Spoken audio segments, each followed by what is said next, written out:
Okay, everyone, welcome to a Platinum Performance webinar on equine gastric ulcer syndrome. I am Jessie Van Goa, and I am here with the Dr. Chad Davis of Hello. Davis Equine Sports Medicine back in the Plains, Virginia. Hi, Dr. Davis. Hi, Jessie. How are you today? I'm great, thank you. How about you? It is a rainy, hot, humid day, but it's okay. We're inside now, so it's good. Oh my gosh, it makes my hair flat just thinking of it. So we better, Absolutely. good thing we're inside. Absolutely.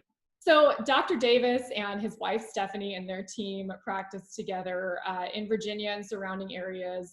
They're a sport horse practice, and they take a really interesting perspective that really aligns with Platinum's way of thinking in a lot of ways, which tends to incorporate a functional and integrative approach to how they practice. And so today we are going to get Dr. Davis's perspective on equine gastric ulcer syndrome, understand the fundamentals a little bit, and also go into kind of the evolution of where we've come with treatments and also prevention, which is huge in terms of maintaining the integrity of the gastrointestinal tract and really that being so primary to horses' health. So we're going to get started and start from the beginning really, and let's talk about equine gastric ulcer syndrome, otherwise known as EGUS.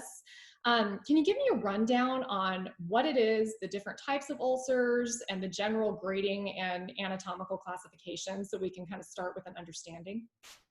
Yeah, I think it's always good. I think actually with all portions of veterinary medicine is making sure that you have your anatomy down. And I say that because so much of what we do now is making sure that we have all the appropriate things like on diagnostic ultrasound or a radiograph, that we know exactly the structures that we're looking at.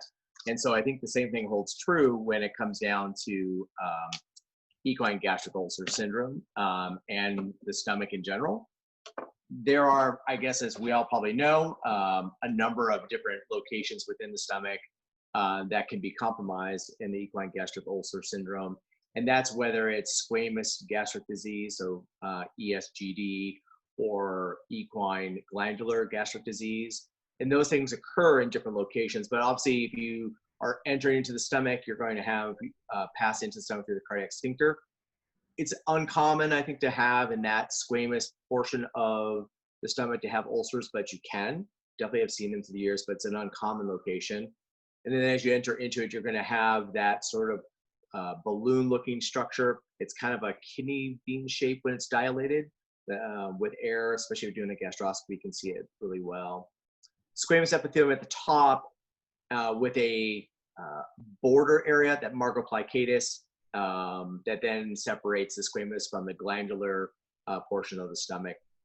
There is a greater curvature, that's the big kind of bending side of the bean, and there's a lesser curvature of the stomach, and both of those have a glandular and a squamous portion to them. Ultimately, equine squamous gastric disease will happen in that squamous non-glandular portion. That's kind of the most common location that we'd like to think of ulcers occurring, including on that margoplicatus. I think the margoplicatus gets beat up quite a bit because it is really that border structure between the glandular region where a lot of the acidic fluid sits and kind of splashes on that area more frequently than maybe on the non-glandular portion, even though there's generally a feed mash that occurs in that area. And you can see, if you point to the lesser curvature, Jesse, you'll see in that area, that's a kind of an area that we need to always kind of take a good look at because it's very close to the exit of the stomach towards the duodenum. And so it's very common to see the squamous mucosa, especially at the margo, where the margo meets that lesser curvature, and the glandular, to have a kind of a hybrid of ulcerations in that area, correct? The ones that end up being quite difficult, and in the article that Dr. Belgrave pointed out, are going to be difficult ones in that pylorus region, so exiting the stomach. Those glandular ulcers that occur in that area that don't really have the classic sort of grading scale that you get accustomed to hearing about when you're discussing squamous gastric disease. They're difficult, and we generally describe the ulcers that occur in the glandular region more on what they look like and where exactly they are than actual an overall grading scale like the grade 1 through 5 that we commonly give to the squamous ulcers that occur in the non-glandular portion. I think the biggest challenge that we find in the stomach in particular is making sure that if you're going to be doing a gastroscopy, that you're able to recognize all of these areas. So this slide is great because it really points out all of the areas that you really need to be able to point out to, and preparing the horse for that gastroscopy in the best of manners, from trying to fast them from 12 to 16 or 18 hours, really makes the job of the veterinarian a lot easier, because these things are a lot easier to see. And it's appropriate to make sure that you can see from the cardiac sphincter through the non-glandular, into the glandular, through the pyloric area, leave the stomach, and then into the duodenum, because there is no doubt about it that within the equine glandular gastric disease, commonly it's a primary disease on its own, but it can also be a secondary disease as a reflection of an inflammatory disease, for example, in the small intestine, like the duodenum in particular. Excellent. Well, that was fantastic. So thank you for taking us through all of that. And the article that Dr. Davis is mentioning is hot off the presses, and it is an article that focuses on equine gastric ulcer syndrome. And it is live on platinumperformance.com right now at platinumperformance.com/ulcers. And in it, we have Dr. Davis featured. We also have Dr. Rodney Belgrave of Mid-Atlantic Equine, Dr. Clayton Smith of Brazos Valley Equine in Texas, and Dr. Kanan Whitfield of Texas A&M. So kind of four power players there that gave a really interesting perspective on ulcers all the way around. So thank you for that. And, I want to move on to talking a little bit, ulcers, obviously they're prolific. I mean, the AAEP estimates that up to 90% of racehorses suffer from ulcers, and 60% of performance horses. Those are huge numbers, and they're telling us that the majority of performance horses are either at risk or they're already impacted. And that impact is obviously not confined to the gastrointestinal tract. The truth is that ulcers can impact numerous areas of the horse's health.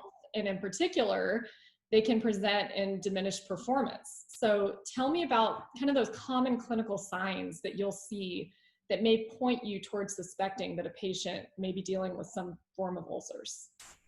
Yeah, I think that's an important part of it. I think that the very easy horse to see is that classic sort of gastric ulcer horse that we all typically see. It's not eating its food, it's got a poor body condition, and kind of the simple sort of hallmarks to that. I think in today's medicine, at least in the medicine that we practice, we're doing predominantly performance horse work in sport horses. We don't, in our practice, do any race horses. We don't do any mare and foal work. And so I can kind of at least speak from the degree of like what we see with it. I know that our equine athletes are given the best chances they can to perform as good as they can. And in the same breath, we have to recognize there are conditions like equine gastric ulcer syndrome that get missed, even in the best of care, because I think sometimes the signs are subtle. And it's good that you point out that it can be predominantly a performance limiting factor, that many other things get explained for why the horse is maybe having some poor performance. I'll give a kind of a classic example, and it goes well with the other article that's in your magazine that's coming out. So when horses have sore backs, it appears that, if not all the time, these horses also will be very ulcerative, they'll be very girthy, and the back gets blamed for it, and probably rightly so. I think back pain is a real thing for these guys. But if you think about that condition of back pain and whatever you believe about it, it's a painful situation for that horse, and whether it's acute or chronic, that pain and inflammation has deleterious effects on the rest of the body. And we know that the equine athlete, just the equine as an individual, stress is a big driving force what causes the breakdowns and the protective components within their GI tract. So we have to kind of keep in mind, as we talked about in the article, our approach is this whole horse perspective on it. You have to think about everything that is going on with the horse, not just focusing in on just the stomach and the thing that you can see maybe on a scope. And I think the big thing we have to listen to is, like, if you know the horse has hock arthritis or what have you, you can manage that, but you have to also think that if you have been there routinely trying to work up a hind end sort of dysfunction in the horse that you think is potentially the cause of lack of performance, got to think beyond than the back end, because there could be on top of that ulcers that are going on. And as much as horses deal with arthritis, they don't really tolerate gastritis or equine gastric ulcer syndrome as well as they do these other things that we worry about frequently as sport horse medicine veterinarians, is arthritis. When their bellies hurt, their bellies hurt. And if you were ever to ask a human athlete how they feel in the face of having ulcers, they're miserable. And if you have a miserable athlete, without a doubt, their performance falls off. And so we know that we can have horses that act naughty. They're going to buck or rear. They're going to swish their tail, pin their ears, not wanting to be collected, not be on the bit, those type of things when their bellies hurt. I think the dead giveaway that people frequently explain to me, oh, that's just how the horse is. If you're literally putting a saddle on a horse and it's pinning its ears, or you're tacking the horse up and you're girthing the horse up and it's pinning its ears, it's trying to bite, the tail is moving, the horse is dancing around, those mean things, because obviously they're not, audibly speaking to us and to say, hey, by the way, that's what bothers, but they literally speak to you, these sort of body tones and pay attention to what I'm doing. And I think those get missed. And not that we have to make everything about gastric ulcers, but if you just look at the numbers you just represented, if 90%, so 9 out of 10 horses at the racetrack deal with some degree of it. I mean, if I gave you any disease that 90% of the population was affected by it, you had better make that the number one thing that you're fighting against. And then if you then take 60% of performance horses, if that's the average, and in your practice it might be higher, in your practice it might be lower, but let's say it's at, so 6 and 10, at least half of your population of horses deals with it that you see. And if you're not addressing it on a day-to-day basis and you're not looking at the entire horse, we're probably missing it. And I think that's the thing where other things get blamed for these conditions of equine gastric ulcer syndrome, and the horses get better, but it never maintains. It doesn't stay there.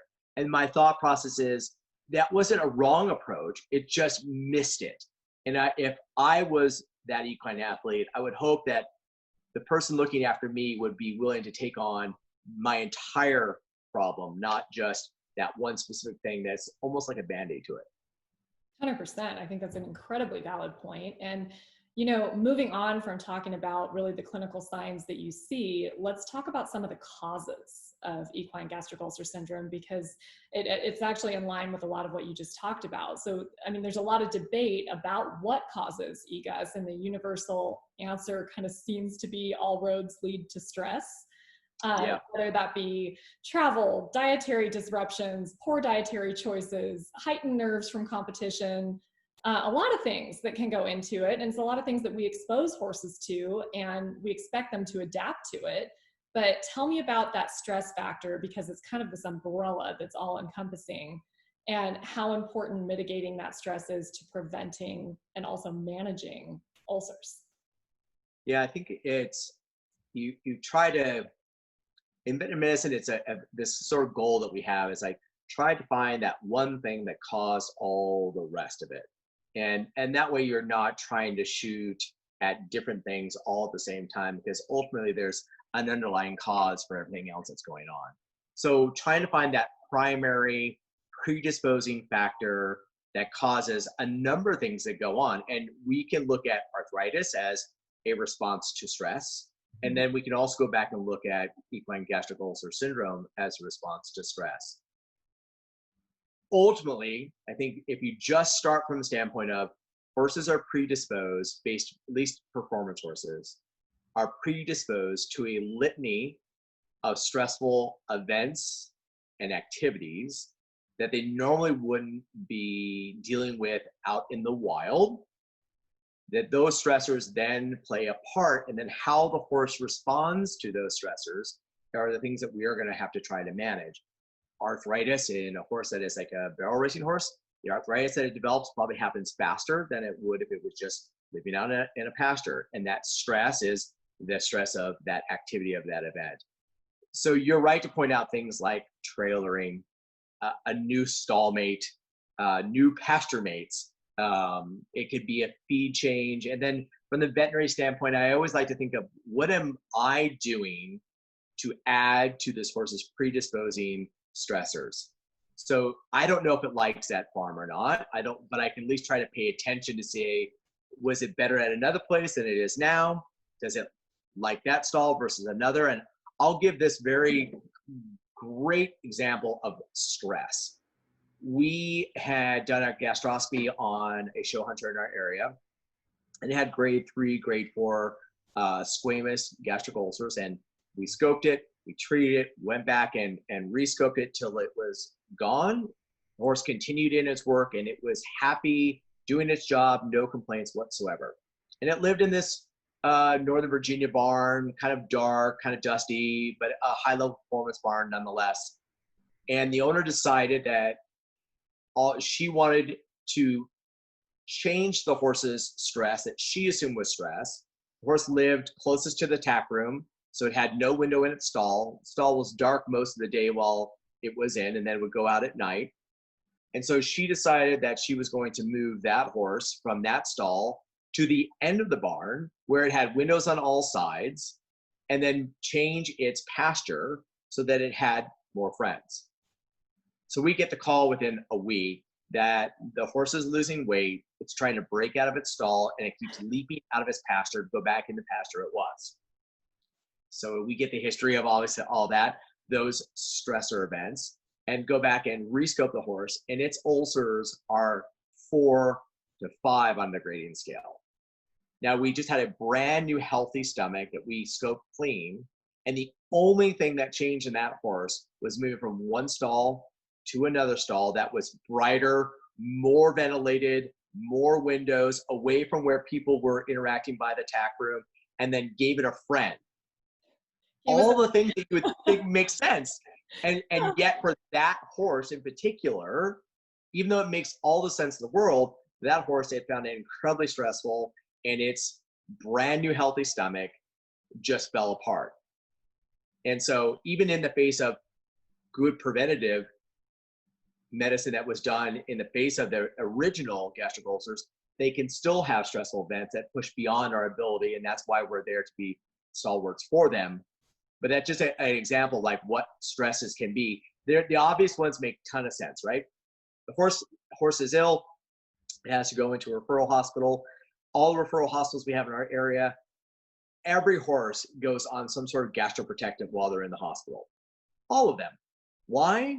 Because they know that just being there at the hospital, not being near their normal people, not being near their normal horses, is a stressful event on top of everything else that may go on for whatever reason the horse happens to be in there. And so if you just take all of that and you just try to compress all of that, and you take all the daily stuff that goes on, the farrier, going to horse shows, the bodywork person, you name it, going to horse shows, traveling, whatever it happens to be, all of those are tiny little stressors, and you just push all of this together and you give it one predisposing factor, and it's stress. And it sounds so cliche-ish, just say, oh, it's just stress. But you have to have some way, some word, some descriptive term that you're going to give to all of these things that we know for whatever reason in this species, it only takes a little to push them over the limit. Absolutely. Absolutely. So let's talk about kind of one of those things that can contribute, and that is the world that we live in, which is diet. So let's talk about how the equine diet can both contribute to the problem and also help to be a complement for veterinarians with other therapies that they're doing. It can be part of the solution. It can be it can be a detriment to what's going on. So can you address that, and we can kind of see what with the equine diet? Yeah, absolutely. And I think it's good to start. Talking about equine diets and how you would approach it can be hours and hours. We don't obviously have that to go through it. But I think we have to kind of go through some like the basics things, just so that when we're all thinking about that horse, whatever horse it is that crosses your mind while we're discussing about this syndrome, that forage first. It's forage first. That's what they are. They are hindgut fermenters, unlike our cows, right? The foregut fermenters. These are hindgut fermenters predominantly, but they do acquire proteins and fats and some carbohydrates in their foregut. So we have to treat them like foregut, not fermenters, but metabolizers, similar to like how pigs and people are. And in the same breath, treat them like fermenters, like they are in their hindgut. And so if we recognize that we have to give them forage first, and they've got to get their nutrition from that forage, we've got to be able to manage the biome, whether it's the macro and or microbiome, and in particular the microbiome of the GI tract, because the thing we just got talking about, stress, stresses the microbiome. So if the horse in general is stressed, its immune system, its predominantly huge immune system organ, the GI tract, is then stressed. And then those little biotics that live in there, they're stressed as well. And so how can you try to maintain and manage the best environment in there and forage first? So you'll hear people wanting to use alfalfa as a great example of a way to help maybe buffer some of the pH that occurs, the acidic pH that occurs in the stomach. And I think that's a valid point to be had. Grasses and hays or excess in carbohydrates also can lead to disruptions in the mucosa of the gastrointestinal tract, predominantly in the glandular portion of the stomach. So we have to be careful to say forage first, but let's not go giving everything just fresh cut grass that's high in a carbohydrate, yet let's please not go and give them straw, right? Where we're not going to have, the biome is not going to really appreciate that. So if you go through the data is anywhere between 1.5% to 2.5% of their horse's ideal body weight, not its current body weight, but its ideal body weight, and forage first. Start there. And it's an interesting thing. I think I was reading through Dr. Belgrave's points about like nutrition, how it plays a part, and it's a good thing that it brought home to me just to rethink that, maybe just express this. Often, if not all the time, horses will come into their barn either at night or in the evening, depending what time of the year it is, at least here on the East Coast. And the first thing they walk into their stalls and they're looking for their grain source. And that's grain source that's being given, generally being thought of like on an empty stomach, even if they've been out in their pastures grazing. We all know that they can pound hay a lot faster than they can pound grass. So the thought process, whenever time I see that, I go through barns, I'm like, how can I alleviate the stress that the horse is going to deal with in its stomach when it comes in out of the field, and the first thing it gets is just a giant truckload of grain? Or it's the afternoon, it's been at stall all day, it has no more hay in its stall, it's dinner time before it goes out, and they give a truckload of grain. And so if I can just impress upon everybody to remind the riders and their barn managers that the important thing is forage first. And that means first thing, and on top of it being like the primary thing the horse has to have in its diet. So that's my forage point to it. My other thinking when it comes to like diet stuff is to recognize that for the majority of our performance horses, high levels of protein are their necessity to recover and develop their musculature, their skin, their integrity of their GI tract, the bones, the cartilage in their joints. All that is required to have protein in their diet. And so in our practice, it is obviously forage first, like we just discussed, and then we add a ration balancer into that. And the beauty about ration balancers is they have a low carbohydrate. It doesn't matter which company you want to use, because if you're on the West Coast, you may only have access to a certain type of ration balancer, and on the East Coast, it might be different. But a ration balancer in general, low carbohydrate, low fat content, high protein, vitamin mineral content for the average horse, kind of a nice baseline, is a great way to balance the diet against the forage first thinking. And then after that, whatever the demands that your horses have, in our practice when it comes to diet, we like to think after you go forage, protein, the next thing we like to think of is fat, more so than carbohydrate. There's a time and place for horses to have higher levels of carbohydrate depending upon the demands they have for the athletic endeavor they're doing, especially when we're talking about sport horses. But predominantly, we like to have the horses have kind of that long-term energy that's not going to challenge. A lot of our sport horses are older than 15 years of age nowadays, but medicine has come such a long way that the 15-plus-year-old horse can do its performance work into its early 20s And with that, things like equine metabolic syndrome and comes forward in those horses, and high carbohydrate diets are not indicated in those horses. So we try to use fat, and not because this is a platinum talk, but our number one go-to is Platinum Healthy Weight.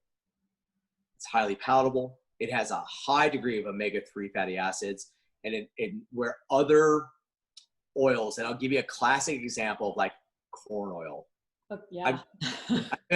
I grew up like in Southern California, and like I remember our veterinarians were like, you're gonna go to the grocery store, you're gonna get like Mazola, corn oil, whatever it happens to be, and that's what you're gonna give your horse. And we know better now that corn in particular, right? But corn oil as a comparison of oils has got a pro-inflammatory response. It has a higher omega-6 than omega-3, so it's kind of flip-flopped the way that you want to have it. And that pro-inflammatory is going the opposite direction of what you're trying to do when you're like, I think I'm going to feed fat to this horse to get this horse put on weight. And if the horse's GI tract is stressed and inflamed, it doesn't matter what you give it.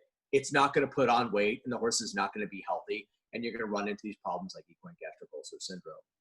So after you've done forage, protein, and fat, you then have to go through and say, does my horse need to have a carbohydrate? And you can determine what amount you want to do with that. We like in our diets things like barley. That's a nice low glycemic carbohydrate source for horses. So that's just one example.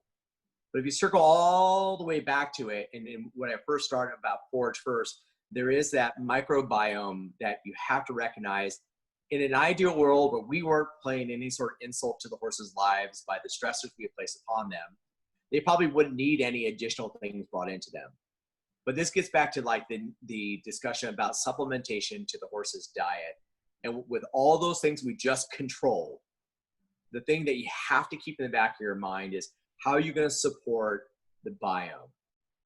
And so you can feed the biotics that are there already, and you can think of those as probiotics. And then you can give more troops, more biotics in the form of like prebiotics.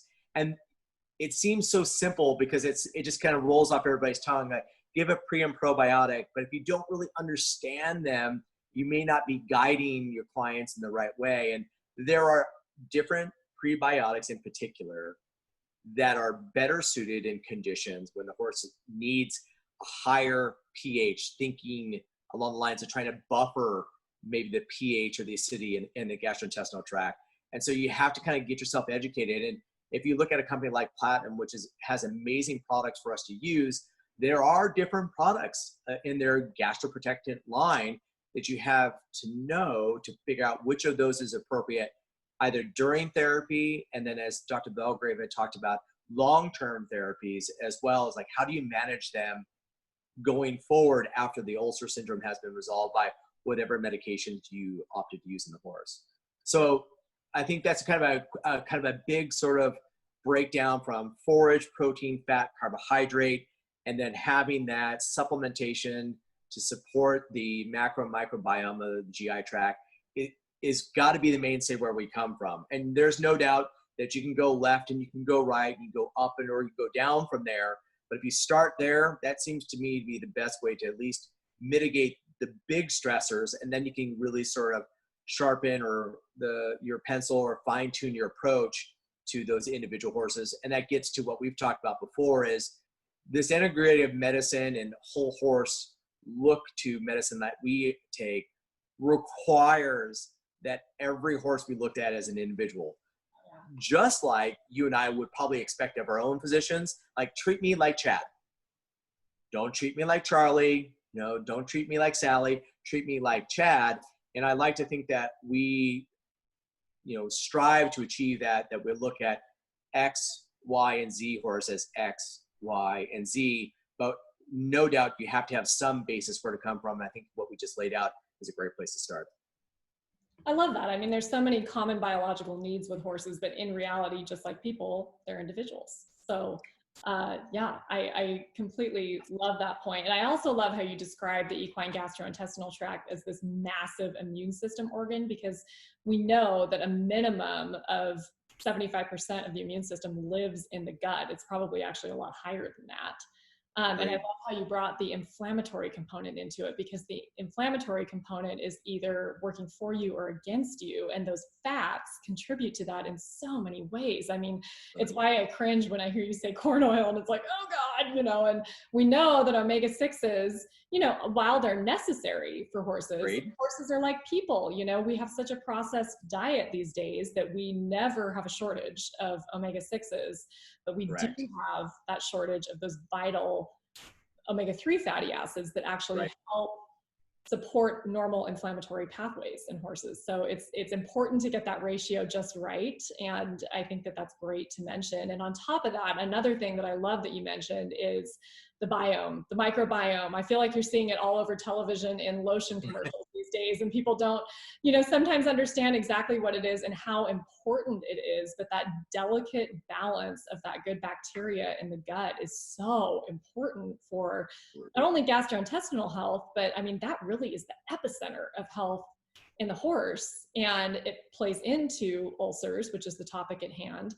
It plays into nutrient absorption. It plays into the way that they absorb medication when you give it to them. I mean, it really is a veterinarian's greatest asset, or the enemy, when you're really trying to treat horses. So the microbiome, I mean, I think that's just of the utmost importance, and it's only going to become this bigger subject. And one of your colleagues that was in the article was Dr. Kanan Whitfield, and he really zeroed in on NSAIDs and the impact that NSAIDs are having on the microbiome. And I want to share some of his research, but I wanted to get your take on that too, because obviously NSAIDs, antibiotics, things like that are so important to what you do as veterinarians, but can also have a negative impact as well, being used too long in the wrong cases, that type of thing. So let's talk about things like NSAIDs that are such common treatments, but can also be fighting you on the ulcer front. Yeah, and there's, thank goodness we have NSAIDs as an anti-inflammatory, and there's obviously lots of different forms of anti-inflammatories, and then there's obviously different forms of NSAIDs that are available to us. So we have, I think probably the best way to kind of summarize it is those very COX-2 selective and those non-selective COX NSAIDs is probably the easiest way to kind of group those. At least it is for me in my head. And so the non-selective ones would be things like phenylbutazone, flunixin, ketoprofen, those types. And then more of the COX-2 selective would be something like furocoxib, Equiox, I think is the trade name that people like to go by with it. So we have, obviously those are great drugs that we have access to. They have a role in what appears to be daily life as a veterinarian, if not daily life in an equine patient. But they, as good as their positive effects are, they can have deleterious effects, especially when used long term. And we know, going back decades of research, that excessive use of NSAIDs can cause right dorsal colitis in horses. That's a known thing that happens. We also know in a great study that Dr. Whitfield looked at, we're looking at phenylbutazone. Obviously, we always have caution, with phenylbutazone, but in the same breath, you don't want to give it such a bad name. You just need to be able to reflect on the fact that it's a drug, if used in excess, can run into these sort of scenarios. And so then you have to then ask yourself, if I must use whether it's a selective or non-selective NSAID, what am I going to do to protect the horse from that stress or insult I'm going to give it? Because I need that anti-inflammatory, but what am I going to do to it? And what happens to the horse when I give that drug? And we know this happens in people. People get leaky gut syndrome from their chronic NSAID use. Like, oh, I'm taking an aspirin every single day, which is just another form of an NSAID, Motrin, ibuprofen, that type of thing. And they run into having gastrointestinal problems. And the same thing occurs in our horses. And I think a lot of times we get really comfortable with the use of NSAIDs, but we fail to recognize their impact through the whole horse. And that is like you got back to about their microbiome. What does the NSAID do? Not only in the stomach, because that's where everybody wants to focus and pick on the NSAIDs, if you will, but when that NSAID gets through into the bloodstream and it has this effect on the immune system. And you're right to point out how vast the gastrointestinal tract is as an immune system organ. what effect does that blood that's getting to that part of the GI tract that has that NSAID, what effect does it have, especially it's day after day, or given in excess for a short period of time? What if the dosing was wrong? You know, that type of thing. So we have to have ways to manage the gastrointestinal tract, because we know at some point in time we're going to insult it in some fashion or another, because we're going to be challenged by medications like you mentioned. Antibiotics are a classic example. In this case in point with Dr. Whitfield's study with phenylbutazone, we know it can have deleterious effects in the GI tract. So we have to have a way of picking something that's going to help have the GI tract ready. And here's a way to think about it. If you agree that there is going to come a time in a horse's life that that patient you're taking care of is going to have to receive an NSAID that you've directed the horse to get, then you must have something in place prior to adding that insult to protect the horse from the deleterious effects that the NSAID may or may not, but may have on its gastrointestinal tract or the horse as a whole. And so that's where picking appropriate products to support that biome on a day-to-day basis, because you know you're going to add stress into that horse's environment. And no doubt, we love NSAIDs, we love steroids. They play an important role in the management of sport horses, but we have to be eyes wide open, be willing to support the horse as a whole, even though we might be really focused on that swollen leg or that affected joint or whatever it happens to be. Yeah, I love that. You know, and you've been referencing Dr. Whitfield's research. So just as kind of an overview of what he did, you know, he was looking at the effect of phenylbutazone on the gastrointestinal tract. And, you know, he's one of the foremost experts on this field. And he always says he's so interested in it. And he picked this really specific area because it is one of the leading causes of morbidity and mortality in horses. And so the work he's doing is really important. I think he started off together with Dr. Lauren Richardson of Tryon Equine Hospital, and they first looked at the equine gastrointestinal tract and showed that, in fact, NSAIDs can cause intestinal inflammation and gastric ulcers. And they studied both that you mentioned, the COX-2 selective and non-selective.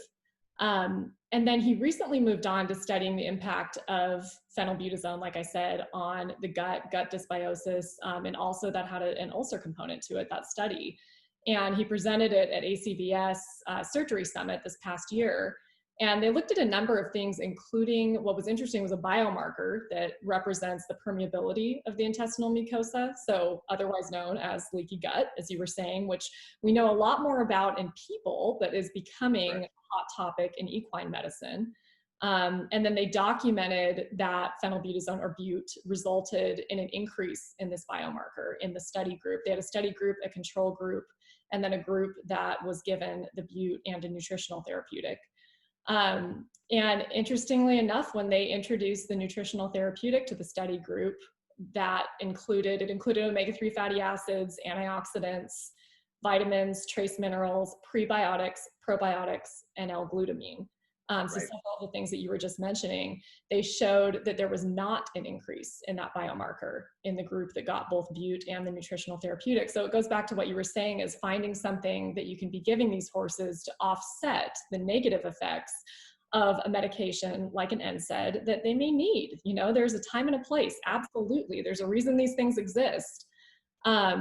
And since we know that NSAIDs can cause gastric ulceration, they also looked at that in terms of bute and its effect, showed it induced gastric ulcers in the study group. But then when they introduced that same nutritional therapeutic, it showed that there were significantly fewer gastric ulcers in the group that got both bute and the nutritional therapeutic. And the last thing I believe they looked at was gut dysbiosis. And that's that microbial imbalance in the gut caused by NSAIDs. And it was kind of a similar result. They showed that there were fewer disruptions in the group that got the nutritional therapeutic and also the bute. So it is showing something important in practice, kind of a big advancement in the way that there is something you can do to help these horses along in their therapy. So, and hopefully, you know, help damage. So, yeah, and I think with that, I don't know.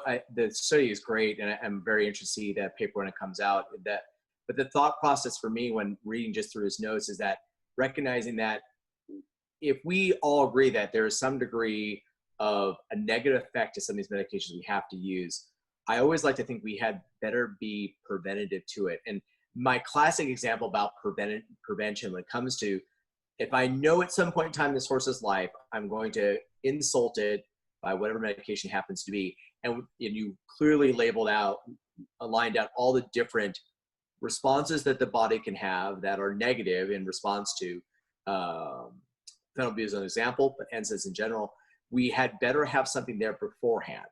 Because I always feel if you wait till I need it now, you're chasing, and it may require more to overcome that burden that you just applied to the horse. Not that you're intentionally doing anything bad, but if you don't have something there prior and you have a slightly unhealthy gut, and then you add something like an antibiotic or an NSAID or what have you, and then you make that slightly unhealthy gut even more unhealthy, and then you're like, okay, now I'm going to add something with it because I'm giving this.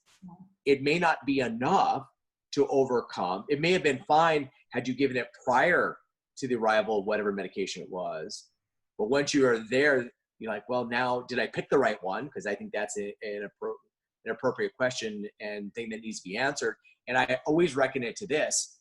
If you're on the East Coast and you're going to vaccinate a horse, so you're going to use preventative medicine, you're going to vaccinate for X set of diseases that your horse would see if it probably stayed on the East Coast.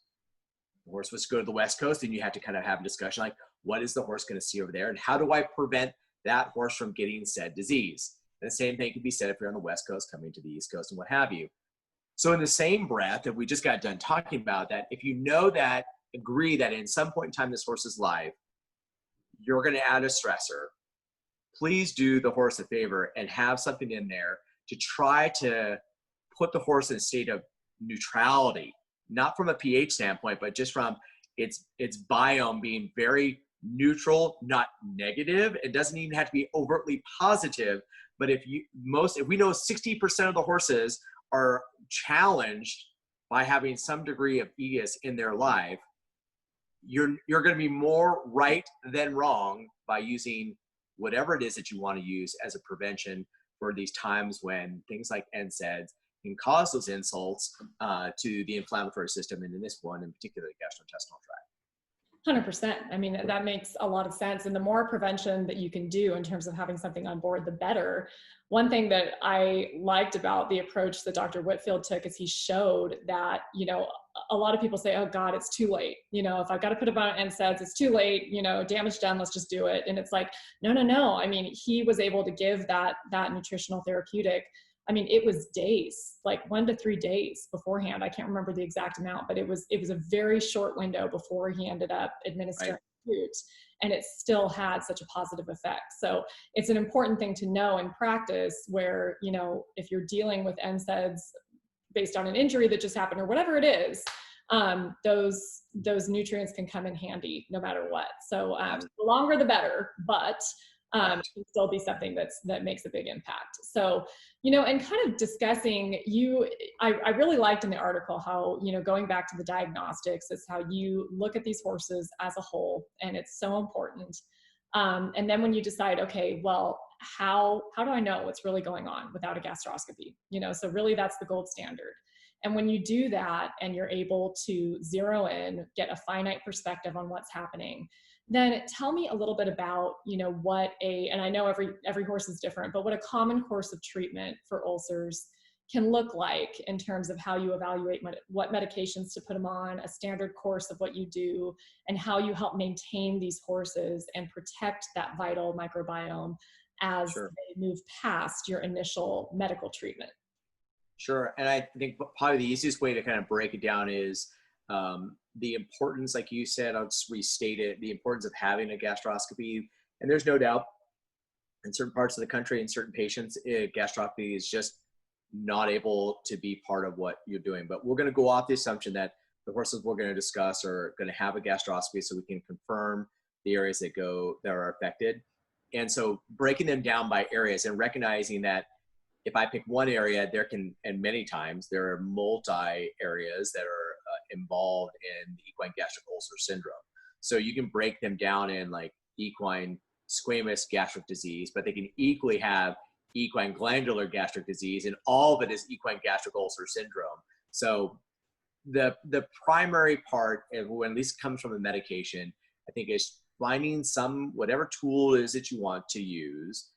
Classic example would be some type of a omeprazole product that's going to try to buffer and or shut off the production of acid in particular, that is causing a lower pH, a more acidic environment in that stomach, in such that that acid is the insult to the squamous epithelium that is causing the erosions you may be seeing in the non-glandular squamous epithelium of the stomach. So that, if you at least start from that standpoint, that you think that the problem is the horse is either producing excess acid or has a defect in its squamous epithelium, the one thing you can control is you can control the production of the acid. And so omeprazole-like products are probably the mainstay of where it goes. So that's a very simple sort of thing from the standpoint of a medication when it comes to the non-glandular. When you get into the glandular component, and we're going to bypass the margo, because the margo is that sort of hybrid area, right? Because it can act like a squamous epithelium, and it can act like a glandular. So we'll kind of allow the margo to be kind of a hybrid between those two. The glandular, you have to, especially if you're doing the gastroscopy, you want to make sure that you can confirm that the production of acid, or the pH of the acid, or that bath of fluid that is in there, is actually the problem. And a pH monitor of the fluid that is in there is a really great way to tell whether or not that is predominantly the problem that's causing ulcerations in the glandular portion of the stomach. Because it may not be that the horse has got a very low acid value on your pH of that fluid, but the protective lining of the glandular mucosa, which looks like a very shimmery, waxy appearance in a healthy looking glandular mucosa, if that slime coat that we like to refer to it has been disrupted because of, say, for example, chronic NSAID use, that breaks down those prostaglandins, and then you lose that shimmer look effect to that mucosal lining, well, then pH really isn't the problem. Because it doesn't matter if it's a 1 pH or if it's a 5 pH, it's all going to be acidic. And if there is no more protective coating to the glandular stomach, it's going to insult it regardless of the pH. So it's very common for us to see horses with glandular disease that is not necessarily a reflection of like excessive low pH or essentially excessive acid. It may be the fact that there's nothing there to protect the glandular mucosa from the acid bath that it lives in. And that's where we went back to forage first and talking about things like alfalfa. Well, alfalfa is going to be consumed and eventually get into the bloodstream. But during that very 30, 45-minute period of time, what's happening in there? As the alfalfa breaks down, there is some of that calcium that is released to help maybe try to buffer some of that, but it's not doing anything to protect that glandular mucosa. So if we agree that maybe you need to have a omeprazole thing to control pH, then you need to maybe consider something that is going to protect the lining, whether this is squamous epithelium, right? If you have a grade 4 or grade 5 squamous epithelium ulcer, that's a crater. And that crater is exposed, sensitive tissue that no matter what the pH splashes on there, it's going to insult it.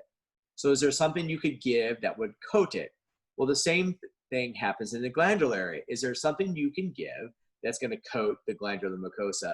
And things like sucralfate are a classic example of temporary effects that happen not only in the stomach, portions of the small intestine, portions of the large colon as well, to help kind of coat, protect the sensitive structures from the environment that is inherently inside there that's going to take time to overcome. And I remind all of my clients, and it's probably a good thing for colleagues to remember as well, is that the omeprazole products of the world do nothing to heal the ulcers directly. They're trying to alter the environment that the gut lives within so the gut can heal itself. But if the stomach is just a reflection of the rest of the entire GI tract, you had better make sure the rest of the GI tract is in good health, or it's not going to heal its friend, the stomach. Just not going to happen. And that's where the entire horse's GI tract is an important role that takes place with it. If we leave the stomach, we go into the duodenum, so the primary small intestinal tract that's just on the exit of the pyloric region of the stomach. That too can have inflammatory conditions. So it's not uncommon for the small intestine to be insulted by a number of things: parasites, medications, NSAIDs, diseases. Cancer can happen in that area. It causes an inflammation, and that inflammation, if it happens to reduce, for example, if you happen to have a mass or a lots of inflammation of the duodenum, and the transit time from the stomach through the small intestine is increased because the tube is now more narrow, you can see how that can be insulting to the stomach. And then that's the primary component of maybe the glandular disease. And that's what Dr. Belgrave had talked about in his, when he was talking about equine glandular gastric disease, as either it's a primary thing, there's something wrong with the glandular mucosa, or the glandular mucosa is being insulted because of something else and potentially something farther down the line. Like an example would be some sort of inflammatory condition in the small intestine. So if we go back, we say, okay, now we have omeprazole-like products that can control pH. We have things like sucralfate that can kind of learn to kind of coat the areas of the intestinal tract through the stomach and small intestine, et cetera. Are there other products that exist out there that you can use to assist, especially in the glandular mucosa? Things like misoprostol are commonly used. That hormone is used to help kind of reinvigorate, is probably an easy way to think about it, the prostaglandin coating on it. And you can scope horses frequently and watch horses that are on misoprostol and watch how that shimmer effect of that glandular mucosa comes back. And as that comes back, the ulcerations that occur in that glandular mucosa of the stomach get better over time. But it does take much time. My appreciation of healing time for glandular mucosa disease compared to squamous is 2 to 3 times the amount of time you expect for squamous epithelial disease. It's a lot.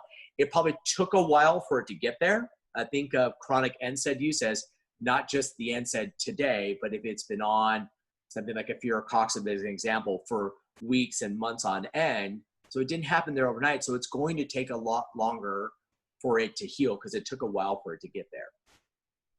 So those are our primary medications that exist in there. And you have to go back to, well, how are you going to treat this equine gastric ulcer syndrome? Go back to earlier in this discussion and talk about nutrition, and all that plays an important part of controlling the environment in the gastrointestinal tract. And then if you highlight the fact that the stomach is a reflection of the rest of the entire intestinal tract, the macro and microbiome that's found in particular in the small intestine, the large colon, and cecum, that must be healthy, because if that is inflamed and lacking balance, so a dysbiosis, it's going to take longer for the stomach to heal itself. Your client is going to be spending more money, longer time using their omeprazole-like products to try to combat something that may have nothing to do with the fact that the horse has got a abnormal pH, because it very well may not. And that's why we always try to get some of that fluid on that gastroscopy. And it goes to Dr. Belgrave's point that the gold standard has got to be a gastroscopy, but if it's not, then you're going to be challenged as to which of at least the 3 products I just named as medications you're going to use. And the more you start adding them, the cost goes up dramatically for those products. So that is why, earlier in our discussion, I harped so much on trying to think about preventative medicine, because at some point in time, there's going to be a stressor event that's going to stress the horse's stomach and or its gastrointestinal tract. And if you can be preventative, just like you do with your vaccines, the easier it's going to be for those horses. There are other supplementations, and there's a number of products through Platinum that we bring into play for these horses to try to alter, control the pH of their gastrointestinal tract. Balance is one that we predominantly will use when we just going to give a horse a medication. Make it an antibiotic, make it an NSAID. It's the one that we choose to use right out of the gate. Even if they're on a pre-existing other product, pre or probiotic, I know that works. So that's what I'm going to use or prescribe during that time. But if you get a horse that has got a really severe gastritis going on from equine gastric ulcer syndrome, and we know that pH is a problem to it, then we have to find a product that's going to try to buffer some of that better, both short-term and long-term. There are products in the Platinum line that help that. And you mentioned earlier having glutamine within there. Glutamine is very much a controversial sort of molecule, both in human medicine, small animal medicine, and in equine medicine, as to whether or not it actually does anything or not. My appreciation is the horses that have disruption of their gastrointestinal tract somewhere, stomach, small intestine, large colon, cecum, that those horses that get on products that have glutamine, it seems to be a stabilizing molecule for the lining of their GI tract. And so therefore, when you look at Dr. Whitfield's discussion about what to use in there early on or long-term, is something that's going to help stabilize that gastrointestinal tract. And so even if it offers a 1% advantage, I'll take it, because sometimes that's all you need. So those are some simple things to be done. We add in omega-3 fatty acids that are not already in their diet. I think that's a primary tool to help support the rest of the horse, to allow the horse to heal itself. And that's a really big take home that I always push on my clients, is that the horse has to be able to heal primary squamous in particular, but glandular as well, gastric ulcers on its own. It's like turning over your skin, and if your skin's not healthy or you're not healthy, the last thing your body wants to do is turn over new skin. So you have to have a healthy horse. If you don't have a healthy horse, it's definitely not going to heal its gastrointestinal tract, because it obviously allowed the syndrome to occur and to progress and didn't try to help itself. So if it's not healthy, it can't help itself no matter what you do to it. So you got to go back to thinking about the whole horse. I love that. And it's back to what we keep talking about, which is prevention. You know, if you have a healthy horse, then you're going to be dealing with, you know, in thought, significantly less issues than if you don't. And I loved what you said in the article. You said prevention is key, because once the horse is in a disease state, it becomes a battle. You know, Absolutely. and I picture the veterinarians as these warriors, you know, going into battle with a patient that can't talk to you. And it's a challenge. It's a big challenge. So, you know, I feel like the next natural step is to round this out with what's next, you know, and where are we going from here, and where would you like to see things going? And I have a feeling, you know, that your answer is going to be based on prevention, is really, you know, making sure that as veterinarians and horse owners, we collectively work together to prevent before we have to be in a position where we have to treat. But where do you see the whether it's diagnostics, the treatment, the prevention, what have you, with equine gastric ulcer syndrome? Where do you see it going from here? Yeah, and I think that it's good to take a reflection of, like, what are the things that you can do now, and as an effort to stave off what seems to be somewhat inevitable in at least 60% of our sport horse population and 9 out of 10 racehorses. So we know it's there. So what tools do we have? We talked about the gold standard that Dr. Belgrave discussed in the article about using gastroscopy. I think that's great. We have stall side testing for things like serum amyloid A to look at the difference between infectious versus inflammatory diseases. I think that's important, because what that does is that allows you to be a better clinician to kind of drill down on what is potentially the cause. Is it just inflammatory? Or is there an infectious component? Or is it a hybrid of both those things that may be causing the equine gastric ulcer syndrome? There's obviously standard blood work that can be done, and I think that's inappropriate. And the reason why I stress that as part of one of your diagnostics is, go back to what we just got done talking about in the whole horse.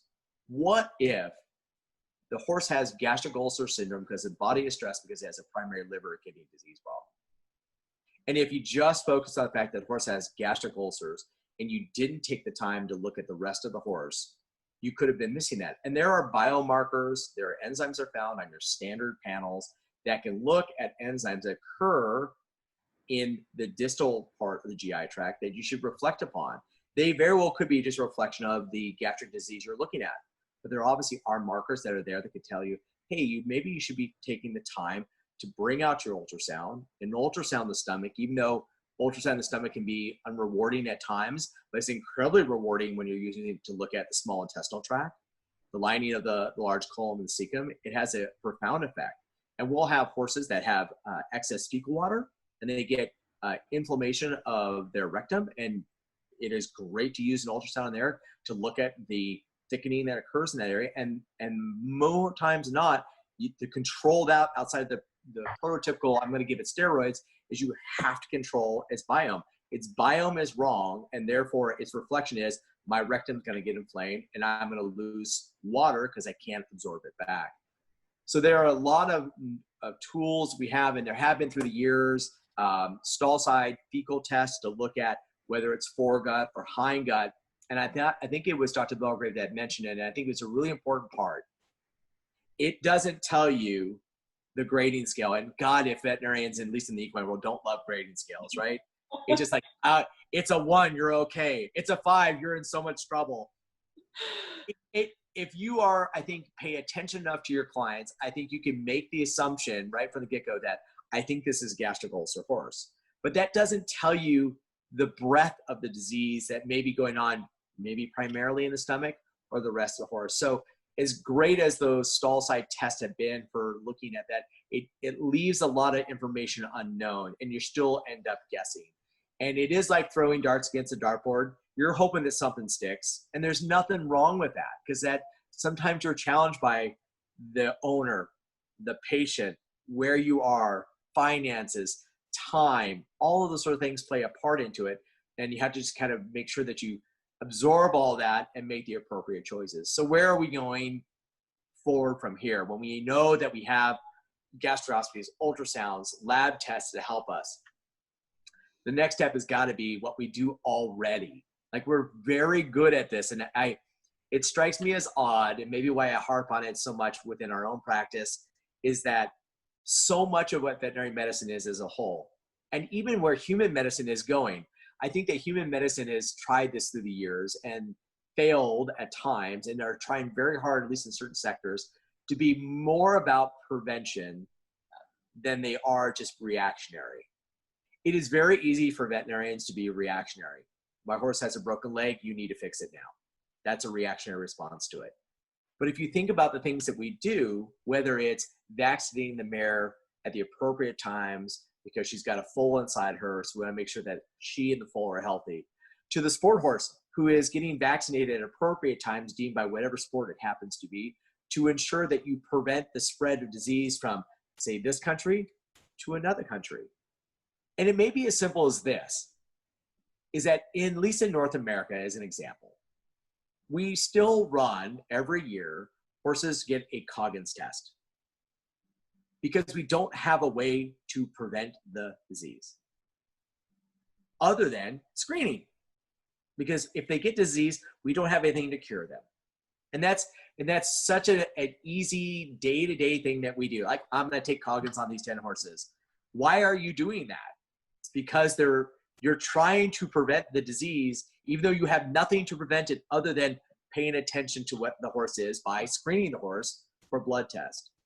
So when you get back to, like, where are we going now? We have very good tools that we used to have even a decade ago. But now we have to start thinking, going backwards a little bit, to the spot of, like, what could we do now so that we don't get 90% of our racehorses dealing with equine gastric ulcer system? How do we get horses to our sport horses to get down to 30%? I'll take 3 out of 10, because 6 out of 10 sounds like I'm really not doing a very good job. You know, if I'm failing 60% of the time to prevent equine gastric ulcer syndrome in my sport horses, I need to step back and take a look at what could I be doing. And the biggest thing we could be doing is trying to prevent it. So then you go, prevention's easy, Chad. And I go, yep, it's an easy word to say. So how do you do it? And we're doing it right now tonight, right? We're seeing my basic discussion parts about it, but it is to re-highlight to everybody the things they should be doing. And the point of the spear, the apex that is out there, is the veterinarian in the field that's on the ground, like me, out there doing it. And you've got to spend the time, even though it's not maybe as exciting as talking about broken legs and fixing joints, whatever. But I promise you that if you want to reflect back in human medicine and look at the human athlete, take the human Olympic athlete, I promise you every single one of those has got a nutrition coach a physician, and all the other people around to make sure that that athlete is performing at its best when needed. And the same thing should be said about our equine athletes. If we can prevent this stuff, which sounds like 60% of the time we're not, so how do we step back? Where are we missing it? And I think that's where prevention comes into play, where we can ask of our owners, our riders, and even the horses, have these discussions about this stuff that may seem boring. Like, I don't know that anybody goes to vet school going, I mean, there's a select few, right? There's not everybody that, like, all I want to do is talk about nutrition. Like, it just probably not very exciting. But if you think about it as a sport horse veterinarian, that if you can maximize the horse's nutritional ability, you could be preventing, take equine gastric ulcer syndrome out of it. Think of the horse as a whole, get to that whole horse approach. You could actually be making a healthier horse, that you're injecting it less, you're giving it less NSAIDs, it's competing better, and now your 60% goes down to 40%, and then it drops to 20%, and then maybe you've gotten rid of it because in your practice you're talking about the stuff that is important, like prevention about equine gastric ulcer syndrome. I think it's an easy discussion to have if you really want to kind of jump and take it and say, I want your athlete to perform as best as they can, and I can make them sound as sound as they can be. But if they have a poor body condition, they don't feel right, their immune system is not right, it doesn't matter how sound they are, they're still not going to perform the way we want them to do. And that gets back to what you asked me originally. We talked about what are the things that we worry about. Lack of performance. Ask everybody that's in the racehorse industry, what would you do to get a 1% advantage? Well, if 90% of your horses have equine gastric ulcer syndrome, and I said you could get an advantage of greater than 1% by preventing this, wouldn't you do it? And I think the same thing would be said in the sport horses. And that's our approach with our clients, is think about everything. We're not here just to put a needle in its joint and clap as you go through. We're here to think about your horse now and what could it be for you or somebody else 10 years down the road as well. Yeah, we always say, take these speed disciplines. I mean, 1/10 of a second. That's the difference between first and second. A lot of money and none. And the horses are capable of it when given the right tools. So I think that's really important. And if anybody wants a riveting discussion on nutrition, try me, call Platinum, and we can geek out all day long on that. How you can call talking about rectums and microbiome with you in an evening. Not exciting, Chad. I don't know. But Okay. I'm just lucky like that, I guess. Huh? Right. I know. But this has been amazing in every way. I think that, talking about equine gastric ulcer syndrome, like we said, it's prolific. I mean, it's something that every veterinarian and the majority of horse owners are dealing with at some point or another. And there's so many things that can be done about it. So I think that these are important conversations to have. I so appreciate your time. I think that, here we look at veterinarians like superheroes, and the amount of passion and dedication that you have toward your clients is incredible. And there was actually something that you said in the article when we were talking about this, and I loved this because I asked you, why do you do what you do? I mean, you're married to a veterinarian, you guys have a beautiful little girl. It's your life. It is not a profession. It's not a job. It's your life. And it's something that you're both so passionate about. And you said, I don't ride the horses. I don't win the ribbons. I don't take home big checks. That's not my part. My part is to make sure that I listen and act on behalf of the horse. I know that these horses want to perform, and it's my job to give them the best chance to perform at their highest level. I can't determine the horse's heart. That's for them and their riders to sort out. But for me, it's the love of the athlete that drives me to do what I do. And I loved that. I thought that was a great summation of yourself and so many of your colleagues that dedicate a lot of who you are and what you are to taking care of these horses. Yeah. So it's a great career. I love it. And they're amazing. They're amazing to work with. And it's a privilege and honor. It's all I've ever wanted to do. And it's all I've ever strived to do. So it's amazing. And that's why I'm so passionate about it. That, whatever you can do to help them out, that if you could talk to them, they would say, please help me out. And that's the key thing, is that you have to just be their advocates. And I think veterinarians as a whole are really great at doing that, regardless of what numbers we were talking about today. I think we're all trying to do the right things. I think this is just a discussion of, like, how better could you do it Absolutely. than anything else. Absolutely. You know, it's a profession where you never go home at the end of the day and wonder if you made a difference. So I think what you all do is very special, and I can't tell you how much I appreciate, and I'm sure our listeners are going to appreciate hearing you take us through this, and really the approach that you take as a whole to these amazing animals. So thank you very much. I encourage everybody to read the article that's on platinumperformance.com, and we'll link as well, that not only features Dr. Davis, but also Dr. Belgrave, Dr. Whitfield, and Dr. Smith. So with that, we will say good evening to everyone, and thank you for joining us. We appreciate it. And until next time, thank you.